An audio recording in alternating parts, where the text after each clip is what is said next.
আসসালামু আলাইকুম ওয়া রাহমাতুল্লাহ। সুপ্রিয় সকল ভিউয়ার, সবাইকে আমাদের চ্যানেলে স্বাগতম। তো আপনারা সবাই জানেন যে আজকে একাদশ শ্রেণীতে যারা ভর্তির জন্য আবেদন করেছেন, সো তাদের দ্বিতীয় পর্যায়ের আবেদনের ফল প্রকাশ করবে আজকে 16ই সেপ্টেম্বর 2023 শনিবার রাত 8টার সময়। সো রাত 8টার পরে আপনি কিভাবে রেজাল্টটি চেক করবেন সেটাই আমি আপনাদেরকে দেখাচ্ছি।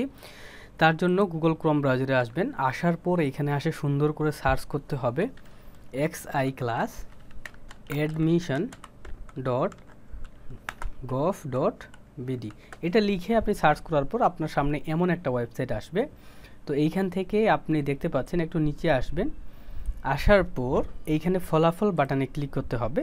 ক্লিক করার পর এমন অপশন আসবে, এইখান থেকে আমরা এখানে রোল নাম্বারটা দিব। দেখেন আমি রোল নাম্বারটা দিচ্ছি। তারপর এইখান থেকে বোর্ড সিলেক্ট করবেন, আপনি কোন বোর্ডে সেই বোর্ডটা দিবেন। তারপর পাসিং ইয়ার, কত সালে আপনি পাস করেছিলেন এসএসসি সেটা সিলেক্ট করবেন। তারপর এইখানে আপনি আপনার রেজিস্ট্রেশন নাম্বারটা দিবেন।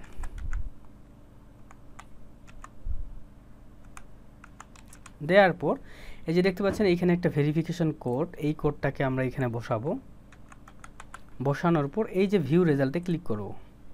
ভিউ রেজাল্টে ক্লিক করার সঙ্গে সঙ্গে আপনি দেখতে পাচ্ছেন আমাদের এখানে রেজাল্ট চলে আসছে যে অভিনন্দন, আপনি নিচের কলেজে ভর্তির জন্য মনোনীত হয়েছেন।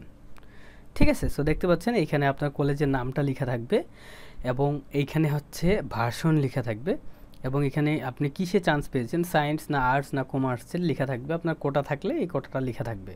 আর যদি আপনি চান্স না পান তাহলে দেখতে পাচ্ছেন দুঃখিত, আপনি ভর্তির জন্য নির্বাচিত হননি, এটা লেখা থাকবে এবং আপনাকে তৃতীয় পর্যায়ে অনলাইনে আবেদন করতে হবে।